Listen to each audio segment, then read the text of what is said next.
السلام علیکم ورحمۃ اللہ وبرکاتہ۔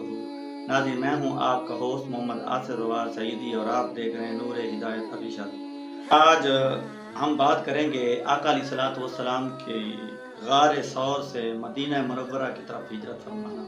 سابقہ درس میں ہم نے مکہ مکرمہ سے غار ثور کی طرف آپ صلی اللہ علیہ وسلم کا ہجرت فرمانا بیان کیا تھا۔ آپ صلی اللہ علیہ وآلہ وسلم نے غار ثور کے اندر 3 دن اور 3 راتیں گزاری۔ اصل میں اس وقت معاملہ بہت ہی پیچیدہ ہو چکا تھا، کفار بہت حرکت میں آ چکے تھے، انہوں نے بہت سارے آدمی پیچھے لگا دیے تھے اور کھوجی اور جو آپ صلی اللہ علیہ وآلہ وسلم کو اور حضرت ابوبکر صدیق کو تلاش کر رہے تھے۔ ناظرین، آپ صلی اللہ علیہ وآلہ وسلم نے وہاں پر قیام فرمایا۔ حضرت عامر بن فہیرہ یہ حضرت ابوبکر کے غلام تھے اور حضرت عبداللہ بن ابوبکر بیٹے تھے۔ ان کا کام تھا یہ دیکھ بھال کرتے تھے آپ صلی اللہ علیہ وآلہ وسلم کی اور حضرت ابوبکر صدیق کی۔ اصل میں حضرت عبداللہ بن ابوبکر کا کام یہ تھا کہ رات کو آ جاتا تھا، صبح وہ چلا جاتا تھا، قریش کا وہ معاملہ سن لیتا تھا اور شام کو آ کر حضور علیہ السلام کو بتاتا تھا۔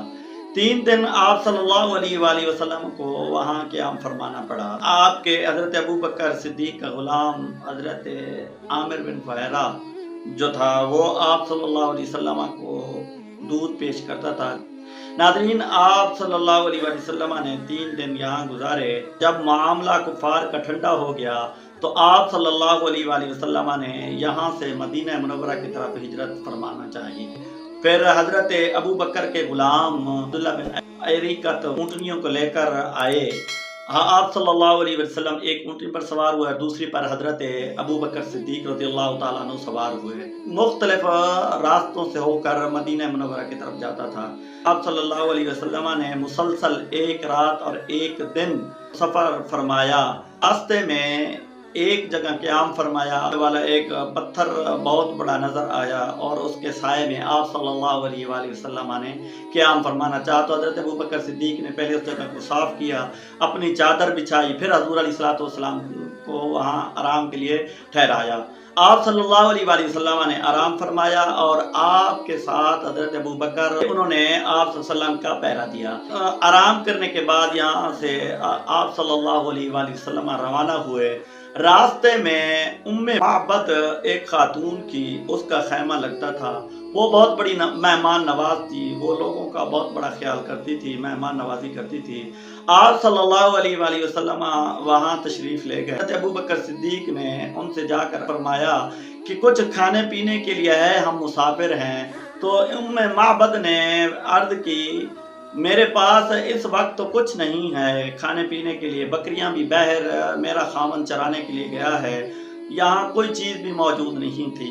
اتنے میں آپ صلی اللہ علیہ وآلہ وسلم کی نظر ایک بکری پر پڑی جو کمزور تھی، لاغر تھی، دودھ دینے کے قابل نہیں تھی۔ آپ صلی اللہ علیہ وآلہ وسلم نے معبد سے فرمایا کہ یہ بکری تو موجود ہے، یہ دودھ نہیں دیتی۔ انہوں نے عرض کی اے مسافر، یہ بکری دودھ نہیں دیتی، دودھ دیتی ہے تو آپ دو لیں۔ جناب والا آپ صلی اللہ علیہ وسلم نے ان سے اجازت لی اور بسم اللہ پڑھ کر آپ صلی اللہ علیہ وسلم نے بکری کے تھنوں کو جیسے ہی ہاتھ مبارک لگایا تو اللہ کریم نے اس بکری کے تھنوں میں دودھ پیدا فرما دیا۔ آپ صلی اللہ علیہ وسلم نے معبد کو فرمایا کہ برتن لے آؤ، ایک برتن بھر گیا۔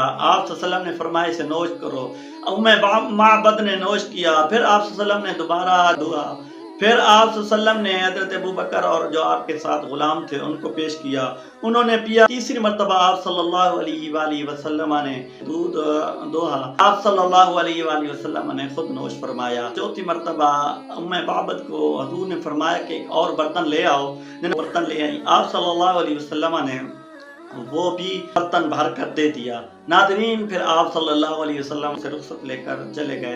معبد کا گھر والا پیچھے آیا، اس نے دیکھا کہ بکری لاغر تھی، دودھ نہیں تھا، پھر ایک دودھ کہاں سے آ گیا؟ اس نے کہا ایک نوجوان یہاں آیا تھا، بڑا حسین و جمیل تھا، بڑی لذیذ دل آمیز گفتگو کرتا تھا، مجھے بہت ہی پیارا لگا۔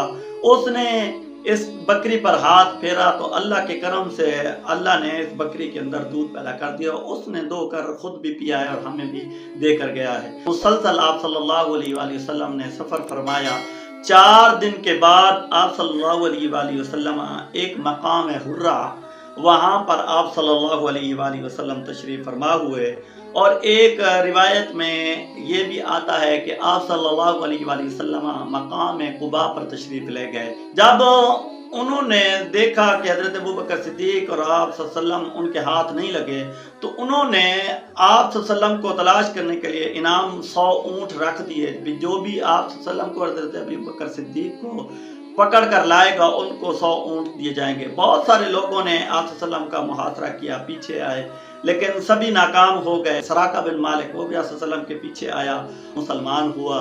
جمعے کا دن ہوا، آپ صلی اللہ علیہ وسلم نے یہاں مسجد سنگ بنیاد رکھا، آپ صلی اللہ علیہ وسلم نے جمعہ فرمایا۔ آپ صلی اللہ علیہ وسلم نے وفد کے ساتھ مدینہ کی طرف سفر شروع فرمایا۔ مقام قباء سے مدینہ منورہ کے درمیان جو تھا یہ 3 میل کا فاصلہ تھا۔ آپ صلی اللہ علیہ وسلم نے سفر شروع فرمایا۔ ہاں، مدینہ منورہ کے لوگ آپ صلی اللہ علیہ وسلم کے انتظار میں بیٹھے بیٹھے وہ واپس چلے گئے۔ ایک یہودی اونچی جگہ پر آیا تو اس نے دیکھا کہ آپ صلی اللہ علیہ وآلہ وسلم کا وفد اور گروہ جو ہے وہ مدینہ منورہ کی طرف پہنچنے والا ہے۔ اس نے علل اعلان اس کے منہ سے یہ بات نکل گئی کہ او مدینہ کے لوگوں، جس ہستی کے تم دیوانے تھے وہ تمہارا نبی تشریف لا رہا ہے۔ آپ صلی اللہ علیہ وسلم کا جو ہی اعلان سنا، سبھی بچے، بوڑھے، جوان، بچیاں سبھی آپ صلی اللہ علیہ وسلم کے منتظر ہو گئے۔ آپ صلی اللہ علیہ وآلہ وسلم کا خوب استقبال ہوا۔ آپ صلی اللہ علیہ وآلہ وسلم اونٹنی سے نیچے اترے، آپ صلی اللہ علیہ وسلم نے سبھی سے مصافحہ کیا۔ آپ صلی اللہ علیہ وسلم مدینہ منورہ میں داخل ہوئے۔ وہ خوش نصیب گھر حضرت ابو ایوب انصاری کا تھا۔ آپ صلی اللہ علیہ وآلہ وسلم وہاں قیام پذیر ہوئے۔ ناظرین، یوں تو بہت ہی لمبا قصہ ہے، لیکن مختصر آپ صلی اللہ علیہ وسلم کی ہجرت آپ لوگوں کے سامنے اس درس میں بیان فرما دی ہے۔ ناظرین، امید ہے کہ یہ آپ کو اچھی لگے گی۔ ایصال ثواب کے لیے اپنے دوستوں کو بھی پہنچائیے گا۔ آخر دعوانا الحمدللہ رب العالمین۔